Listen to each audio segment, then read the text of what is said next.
네, 오늘 우리 하나님 말씀은 전도서 7장 14절입니다. 구약성경 955쪽에 있습니다. 전도서 7장 14절입니다.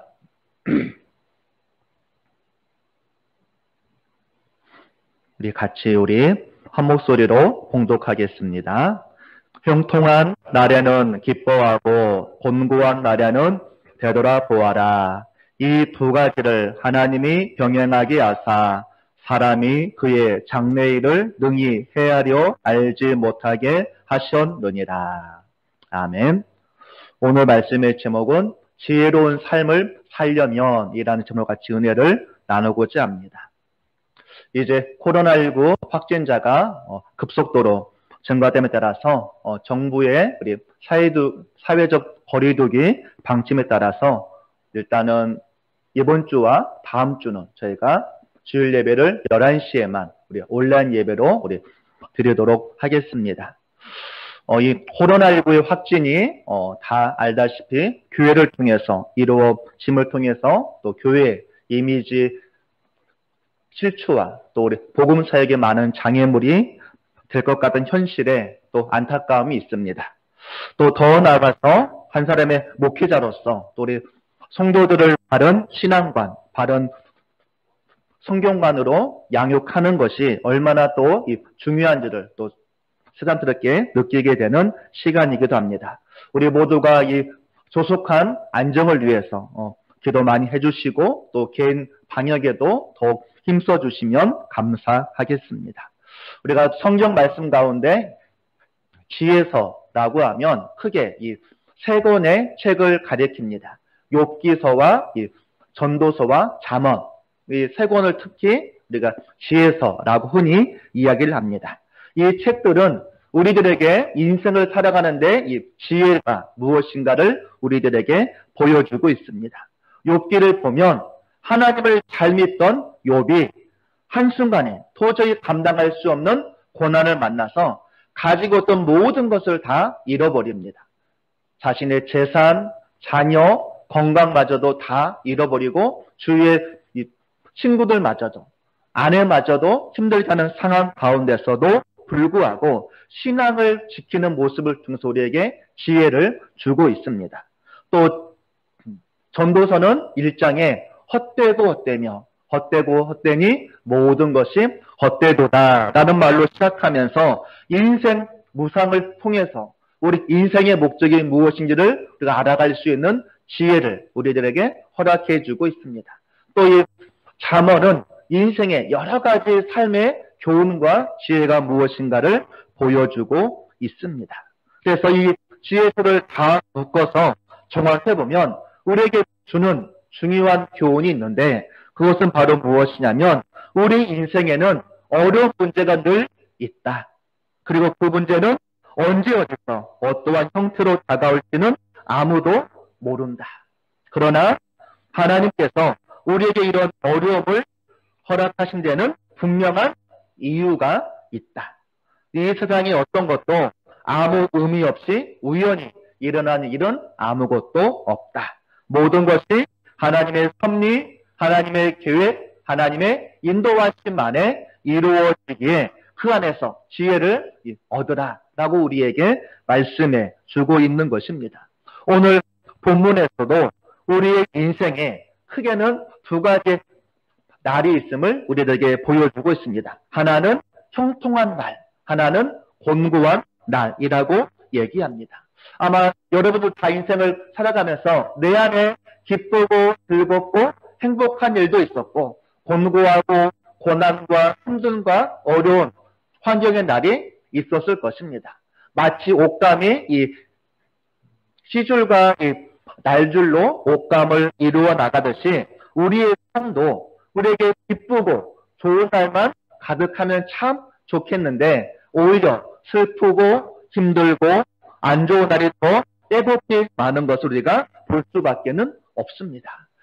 그런데 먼저 이 솔로몬은 우리들에게 형통한 날에 기뻐하라 라고 말합니다. 여기서 막 이 형통은 히브리어로 토부입니다. 토부. 호구는 쉽게 말하면 좋은, 또 선한 또는 아름다운 이런 뜻이 있습니다. 그래서 형통한 날 그러면 성공한 날 또는 행복한 날, 좋은 날, 기쁜 날, 영광의 날 이런 날을 의미합니다. 이런 날에는 너희가 기뻐하고 마음껏 즐기고 이 행복감을 누리라고 얘기합니다. 왜냐하면 하나님께서 우리에게 허락하신 날이기 때문인 것입니다. 하나님께서 우리들에게 은혜를 허락하셨을 때 그 은혜를 우리가 기쁨으로 누려야 하는 것입니다. 하나님께서 우리에게 주신 아름다운 날들이 얼마나 많이 있는지 모릅니다. 우리가 건강함으로 하루를 시작할 수 있는 아름다운 날들도 있습니다. 또 우리가 사랑하는 가족과 기쁨으로 얼굴을 맞대고 밥을 먹고 같이 하루를 살아가는 기쁨도 있습니다. 또 내가 일터에서 나의 지혜와 나의 능력으로 일할 수 있는 기쁨도 있습니다. 또 코로나가 이렇게 확산되고 있지만 우리가 교회에서 가정에서 하나님께 예배를 드릴 수 있는 기쁨의 날도 있는 것입니다. 이 모든 것을 주신 하나님께 너희가 기뻐하며 감사하며 이것을 너희가 누리라고 이야기를 하고 있는 것입니다. 근데 여기에서 형통한 날에는 기뻐하라 해서 기뻐한다는 말 의미 속에는 선하게 살아가라는 의미가 담겨져 있습니다. 너희가 형통한다고 해서 내 마음껏 먹고 즐기고 이 세상의 향락을 누리는 것이 아니라 하나님 안에서 하나님과 더불어 선을 행하며 기뻐하라 라는 의미가 그 안에 담겨져 있는 것입니다. 그러나 우리는 형통할 때 보통 어떻게 되죠? 하나님의 은혜를 잊어버리고 내가 잘나서 형통하게 된 것처럼 잘못된 길로 나아가는 경우가 많이 있는 것입니다. 이 종교 개혁자였던 마틴 루터가 하루는 꿈을 꾸었는데 이 사탄이 자기 부하들을 모아놓고 회의하는 모습이었습니다. 회의의 주제는 어떻게 하면 기독교인들을 완전히 없애버릴 수 있을까? 이것을 의논한 뒤에 그의 부하들이 땅에 내려가서 회의한 대로 일을 진행하기 시작하였습니다. 얼마 후에 다시 모여서 보고하는데 첫 번째 부하가 보고하기를 저는 사막을 다니는 예수쟁이들에게 굶주린 사자를 보내었습니다. 그런데 예수쟁이들이 굶주린 사자가 옆에서 입을 딱 벌리고 있음에도 불구하고 평화스럽게 기도를 하고 있었습니다. 이 방법은 아무런 소용이 없었습니다. 그러다 또 두 번째 부하가 보고하기를 저는 바다를 항해하는 예수쟁이들에게 폭풍을 보내어서 배를 침몰시켰습니다. 그런데 침몰시키는 배 안에서도 저들은 기쁘게 하나님을 찬양하고 있었습니다. 아무런 소용이 없었습니다. 그런데 이 세 번째 부하가 와서 보고하기를 저는 교회를 찾아가서 모든 것이 잘 되고 모든 것이 평안하고 저들이 원하는 대로 다 이루어지도록 만들어 주었습니다. 그랬더니 그들의 신앙이 게을러지고 그들이 영적으로 타락하기 시작하였습니다. 라고 보고를 하는 것이었습니다. 우리가 모든 것이 평안하고 모든 것이 잘 될 때 우리가 영적으로 깨어있지 않고 우리의 믿음이 게을러지면 우리의 영혼은 병들어 갈 수밖에 없는 것입니다. 그래서 우리가 형통할 때는 하나님의 은혜를 잊지 말아야 합니다. 하나님을 영화롭게 해야 하는 것입니다. 또 곤고한 때를 우리가 대비해야만 하는 것입니다. 또 내 삶의 존재 가치, 내 삶의 목적이 무엇인가를 발견하고 내가 할 수 있는 것이 무엇인가를 찾아서 더욱 적극적으로 하나님의 선을 우리가 행해야만 하는 것입니다. 우리 한번 말씀을 한 구절 볼까요? 전도서 3장 12절입니다. 전도서 3장 12절 우리 같이 읽어보겠습니다. 자, 시작. 사람들이 사는 동안에 기뻐하며 선을 행하는 것보다 더 나은 것이 없는 줄을 내가 알았고, 우리가 삶을 살아갈 때 두 가지, 하나님 안에서 기뻐하고 선을 행하는 것보다 더 나은 것이 없다라고 우리에게 이야기를 하고 있습니다. 여러분들은 형통한 날을 내가 어떻게 보내고 있는지, 또 어떻게 보내왔는지, 또 앞으로 어떻게 보낼지 생각해 보시기 바랍니다. 그 다음에 다시 본문으로 돌아오면 두 번째, 곤고한 날에는 되돌아보아라 라고 말합니다. 여기서 곤고한 날이라는 말은 모든 일이 내가 원하는 방향으로 이루어져 가지 않을 때, 내가 원하는 뜻대로 이루어져 가지 않을 때, 그래서 고난을 만나고 슬픔을 만나고 괴로움을 만날 때를 말합니다. 이때는 되돌아보아라. 이 말은 히브리어로 라우라는 단어인데, 이 라우는 깊이 반성한다, 또 곰곰이 생각한다라는 의미가 있습니다. 즉 너희가 곤고한 날에 낙심하고 원망하고 불평하지 말고, 지금까지 내가 보지 못했던 것들, 내가 지금까지 생각하지 못했던 것들, 내 눈에 안 보였던 것들, 내가 볼 수 없었던 것들을 기도하는 가운데 곰곰이 생각해보고 다시 한번 깊게 생각해보라는 이야기입니다. 서양 속담에 시냇가의 돌들을 치우지 말라. 걸린다고 돌들을 치워버리면 시내는 이 노래를 잃어버린다라는 속담이 있습니다. 이 돌들이 있기에 시냇물들이 흘러가면서 이 노랫소리를 발할 수 있는 것입니다.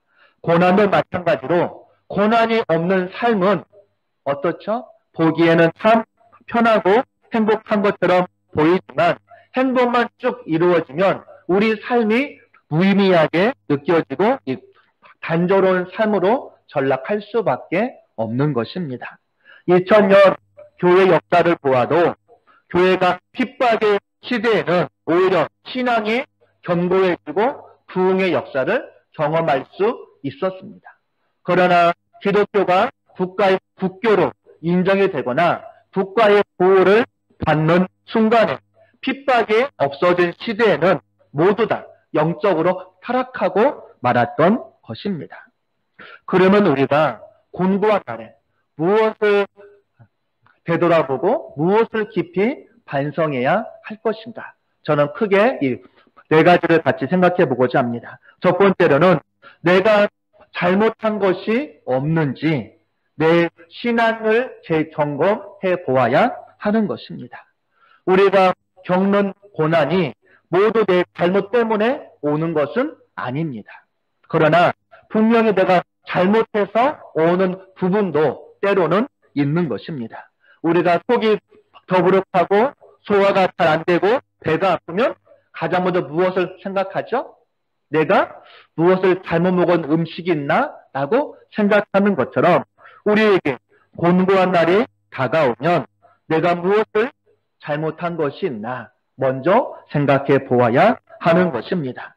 우리가 자신의 삶을 되돌아보는 가운데 하나님께서 회개하기를 원하시는 사람도 있을 수 있고 다시 하나님의 말씀으로 돌아오기를 원하는 사람도 있을 수 있을 것이고 믿음을 회복하기를 원하는 사람도 있을 것입니다. 그런데 이렇게 하나님께서 깨닫게 하셨음에도 불구하고 회개하지 않고 하나님의 음성을 외면하면 그때는 하나님께서 억지로 깨닫게 하실 수밖에 없는 것입니다. 요나도 하나님께서 니느웨로 가서 복음을 전하라 말씀하셨을 때 하나님의 명령을 어기고 다시스로 도망가다가 풍랑을 만나고 물고기 뱃속에 갇히게 됩니다. 그리고 요나가 물고기 뱃속에서 자신을 되돌아보며 깊이 생각합니다. 그 요나가 기도하기를 요나서 2장 2절에 보면 내가 받는 고난으로 말미암아 여호와께 불러 아뢰었더니 주께서 내게 대답하셨고 내가 수오르 뱃속에서 부르짖었더니 주께서 내 음성을 들으셨나이다 라고 요나가 고백하고 있습니다. 내가 고난 속에서 여호와께 불렀더니 또 내가 수오르 뱃속에서 여호와께 부르짖었더니 여호와께서 내 기도를 들으시고 내게 대답하셨다라고 말씀하고 있는 것입니다. 고난 가운데 먼저 내 신앙을 되돌아볼 수 있기를 간절히 바라겠습니다. 두 번째로는 우리가 고난을 당할 때 그 고난이 나만 당하는 고난이 아님을 우리가 알아야 하는 것입니다. 그래서 우리가 다른 사람들을 바라보면서 위로도 받아야 되고 또 고난을 당하는 사람이 있으면 위로해 주기도 해야만 하는 것입니다. 누구나 예외 없이 고난을 다 받습니다. 아무리 믿음이 좋은 사람이라 할지라도 고난을 당합니다. 저 사람은 보기에 저렇게 멀쩡한데 무슨 고민이 있을까? 저 사람에게 나 같은 고민이 있을까라고 생각이 들지 모르지만 그 사람들의 내면을 다 우리가 들여다보면 누구나 말할 수 없는 괴로움을 안고 씨름하는 것을 우리가 볼 수 있는 것입니다. 그래서 옛말에 꽃가마 속에서도 한숨이 나고 비단 금침 이불 속에서도 걱정이 있다라는 말이 있습니다. 만약 고통이 없다면 그 사람은 하나님의 자녀가 아니거나 살아있는 사람이 아닌 것입니다. 그러면서 우리가 고난을 당할 때 내 이웃을 내가 외면한 적이 없나? 다시 우리가 이웃을 되돌아보아야만 하는 것입니다. 또 세 번째로는 고난을 당할 때 이 고난이 나를 성숙한 믿음으로 만들어가는 기회임을 알고 우리가 이것을 선용할 줄 알아야 하는 것입니다. 하나님은 우리에게 사명을 맡기시기 전에 우리를 맡길 만한 그릇으로 훈련시키는 것입니다. 우리를 깨끗한 그릇으로 만들기 위해서 불로 연단하기도 하는 것입니다. 강하고 담대한 믿음의 사람으로 만들기 위해서 어미 독수리가 새끼 독수리를 엄하게 훈련시키듯이 우리를 고난을 통해서 단련하고 있는 것입니다. 그러기에 고난이 다가올 때 이와 같은 하나님의 뜻과 마음을 우리가 헤아려서 나를 하나님께서 사용하시기에 합당한 그릇으로 만드는 기회를 우리가 깨닫고 그 기회를 더욱더 우리가 믿음으로 훈련되어지고 연단되어지는 기회로 활용하는 지혜가 우리에게 있어야 하는 것입니다. 이제 마지막으로는 우리가 고난당할 때 반드시 기도해야 하는 것입니다. 우리가 잘 알고 있는 히브리서 4장 16절에 보면 그러므로 우리는 긍휼하심을 받고 때를 따라 돕는 은혜를 얻기 위하여 은혜의 보좌 앞에 담대히 나아갈 것입니다. 너희가 때를 따라 돕는 은혜를 얻기 위해서 은혜의 보좌 앞에 담대히 나아가라. 즉 뭐죠? 하나님의 도우심을 너희가 받기 위해서 기도의 자리로 나아가라는 이야기입니다. 우리가 소나기가 쏟아지면 어디든지 피하는 것이 상책인 것처럼 곤고한 날 여러분은 어디로 피하기를 원하십니까? 어떤 사람은 내가 믿는 사람으로 피합니다. 내가 알고 있는 지혜로 피합니다. 그러나 성경은 우리에게 하나님께로 피하라 라고 말씀하고 있는 것입니다. 기도 없는 형통보다 기도 있는 곤고가 더 우리에게 이익이 되고 있음을 말씀해 주고 있는 것입니다.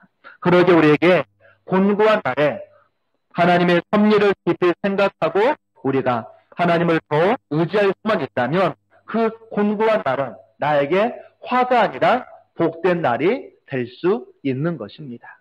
이제 솔로몬은 형통할 때는 기뻐하고 공고할 때는 내 자신을 다시 한번 되돌아보아라. 그런데 이 두 가지를 하나님이 병행하게 하사 사람이 그의 장래 일을 등이 해야를 알지 못하게 하셨다라고 얘기하고 있습니다. 여기서 두 가지를 얘기합니다. 하나님이 이 두 가지 형통한 날과 공고한 날을 병행하게 하셨다. 여기서 이 병행이라는 말은 히브리어로 아사라는 단어인데 배치한다라는 의미합니다. 배치한다. 하나님이 우리들에게 형통한 날과 공고한 날을 적절하게 배치했다는 이야기입니다.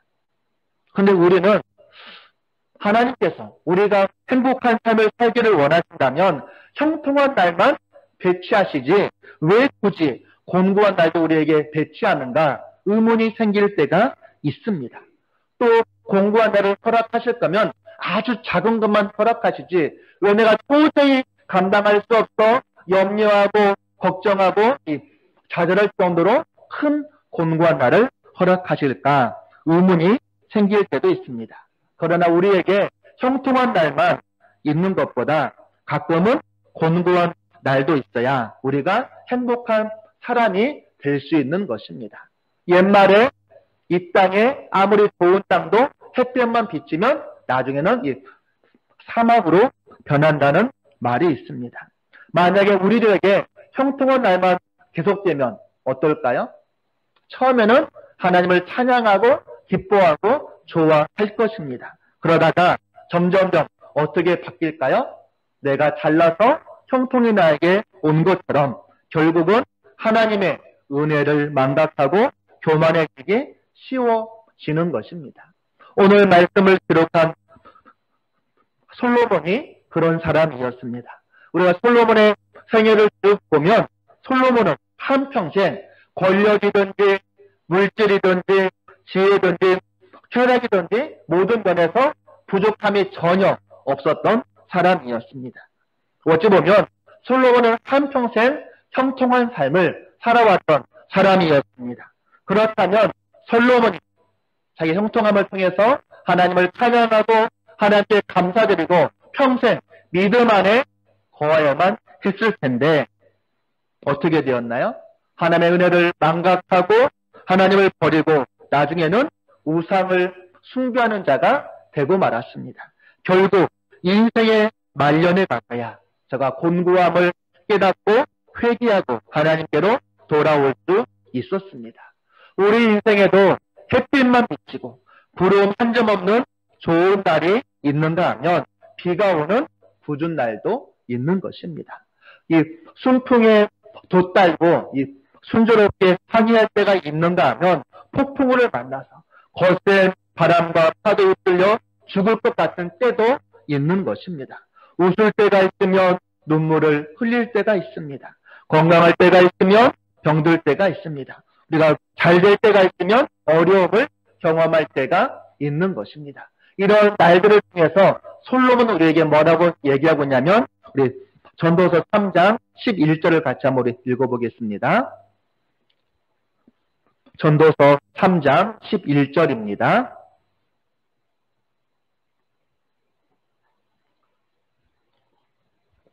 자, 시작. 하나님이 모든 것을 지으시되 때를 따라 아름답게 하셨고 또 사람들에게는 영혼을 사모하는 마음을 주셨느니라. 그러나 하나님이 하시는 일에 시종을 사람으로 측량할 수 없게 하셨도다. 자, 이 번역의 앞부분을 제가 새 번역으로 읽어드리겠습니다. 이 새 번역이 영어 번역, 한글 번역 가운데 다양한 번역인데 흔히 우리가 새 번역이 가장 원문에 가까운 번역이라고 얘기하는데 새 번역을 제가 앞부분만 읽어드리면 하나님은 모든 것이 제때에 알맞게 일어나도록 만들었다라고 말하고 있습니다. 하나님은 모든 것이 제때에 알맞게 일어나도록 만들었다는 것입니다. 무슨 말일까요? 하나님은 우리의 인생에게 이 사람은 이때가 행복의 때가 필요하고 이때는 공고한 날이 필요함을 아셔서 내 인생에 맞는 가장 적절한 행복과 곤고한 날을 우리에게 허락하셨다는 것입니다. 그러나 언제가 행복의 때일지 언제가 고난의 때일지는 11절 끝부분에 보면 하나님이 하시는 일의 이 시종을 사람으로는 측량할 수 없게 알 수 없게 하셨다는 이야기입니다. 그 이유가 무엇일까요? 오늘 본문 7장 14절 끝부분에 보니까 사람이 그의 장래를 등에 헤아려 알지 못하게 하셨느니라. 3장 11절과 똑같은 의미의 말을 하고 있는 것입니다. 그러면 우리는 이 한 가지 의문을 갖게 됩니다. 왜 하나님께서는 왜 장래를 우리에게 모르게 하셨을까입니다. 자, 어거스틴이 큰 은혜를 받고 이 성경을 연구하면서 하나님의 권능, 하나님의 지혜, 하나님의 전지 전능하심을 알려고 했다고 합니다. 그래서 그런데 저가 아무리 연구하고 기도해도 이것들을 알 수가 없었다고 합니다. 그런데 그러던 중에 이 어거스틴이 꿈을 꿨는데 어거스틴이 큰 바닷가에 앉아서 거대한 바닷물을 이 조개 껍질로 옮기려고 물을 뜨고 있는 자기 모습을 보게 되었다는 것입니다. 거대한 바닷물을 조개 껍질로 언제 떠서 다 옮길 수 있었을까요? 어거스틴이 거기에서 나같이 무지하고 연약한 자가 어떻게 거대한 하나님의 섭리와 큰 뜻을 다 알 수 있느냐. 거기서 어거스틴이 회개하고 무릎을 하나님께 꿇었다라고 합니다. 우리는 내일 어떤 일이 벌어질지 미리 알면 얼마나 좋을까. 그런 생각을 가끔 해볼 때가 있습니다. 만약에 여러분이 내일 일을 알 수 있다면 무엇을 하기를 원하십니까? 어떤 분들은 로또 대박, 인생 역전을 아마 이루기를 원하는 분들도 있을지 모르겠습니다. 그러나 5천만 명이 다 그 번호를 적어낸다면 로또의 가치가 있을까요? 이 부동산이 오를 지역을 미리 알아서 구입하려는 마음이 있으십니까? 모두가 다 아는데 그것이 가능할까요? 아마 우리가 내일 일을 미리 알게 된다면 좋은 일 앞에서는 너무 기뻐서 이 심장마비로 죽을지도 모릅니다. 아니면 너무나 큰 고난이 다가올 것을 알게 되었을 때 너무나 절망스럽고 낙심하여서 미리 생을 포기할지도 모르게 되는 것입니다. 그러면 하나님께서는 왜 우리에게 미래에 어떤 일이 일어날지 모르게 하셨을까? 그 이유는 딱 하나입니다. 하나님만을 의지하며 살아가라 라는 것입니다. 하나님만을 의지하며 살아가라. 이 말은 곧 하나님의 주권, 하나님의 섭리, 하나님의 역사를 내가 인정하며 살아가라 라는 이야기입니다. 미래는 우리의 영역이 아니라 누구의 영역이죠? 하나님의 영역인 것입니다. 그러기에 우리는 우리의 미래를 하나님의 손에 맡기고 나아가는 것입니다. 우리의 모든 것은 하나님의 손에 달려 있는 것입니다. 아무리 어렵고 힘든 때에도 하나님은 여전히 살아계시며 큰 사랑 가운데 우리를 바라보고 계심을 우리가 기억해야 하는 것입니다. 이 제자들이 오병이어를 기적한 이 기적을 경험한 뒤에 바로 뒤에 이 배를 타고 호수를 건너갑니다. 그런데 저들이 큰 풍랑을 만나서 이러지도 저러지도 못했을 때 하나님은 뭐하고 있으셨나요? 제가 전에도 한번 설교했듯이 마가복음 6장 48절에 보니까 바람이 거스림으로 제자들이 힘겹게 노 젓는 것을 하나님은 보시고 라고 나와 있습니다. 하나님은 우리가 고난을 당할 때 우리의 곤고한 날에 우리를 다 보고 있다는 이야기입니다. 그러게 우리가 형통한 날이나 공고한 날이나 그 날들을 인도하시는 하나님을 의지한 우리가 찬송할 수밖에 없는 것입니다. 이제 사랑하는 성도 여러분, 오늘 본문은 어떠한 삶의 자세를 취하는 자가 지혜로운 사람인지를 우리들에게 보여주고 있습니다. 우리가 형통한 날에는 기뻐하십시오. 왜냐하면 그날도 하나님께서 우리들에게 허락하신 날입니다. 곤고한 날에는 자신의 신앙을 재점검하시기 바랍니다. 그건 역시 하나님께서 허락하신 것입니다.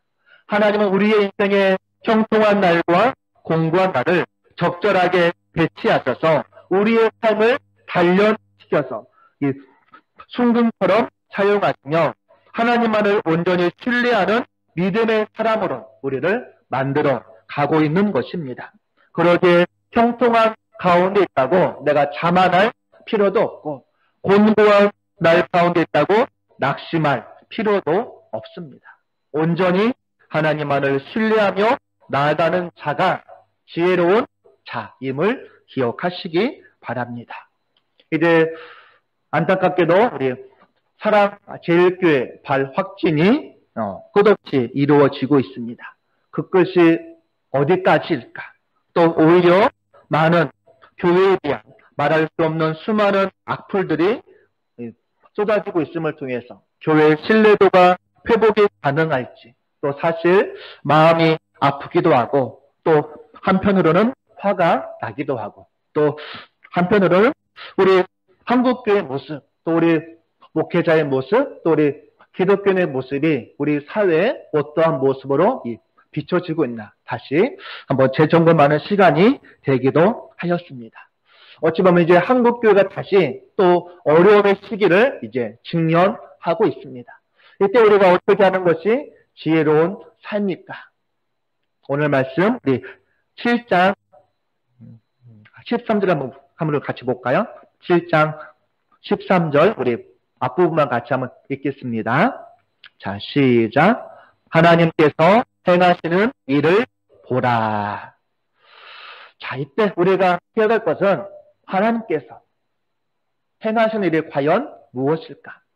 모든 것이 합력하여 선을 이루어 가시는 하나님께서 다시 우리가 하나님께서 행하시는 일들을 다시 우리가 바라보면서 이제 우리의 모든 것이 다시 회복되는 시간이 될 수 있기를 간절히 바라겠습니다. 우리 한국교회도 다시 복음으로 회복되어지고 다시 우리 목회자들도 온전히 하나님의 말씀으로 회복되어지고 우리 모든 이 성도님들도 바른 신앙관, 바른 성경관, 바른 이 믿음관을 가져서 다시 우리 모두가 회복이 되는 가운데 다시 우리 한국교회가 이 사회에 희망이 되고 신뢰를 회복할 수 있는 그런 상황이 다시 될 수 있도록 더 여러분들이 관심을 가져주시고 더 기도해 주시고 특별히 하나님께서 행하시는 일을 우리가 믿음의 눈으로 바라보며 나아갈 수 있기를 간절히 바라겠습니다.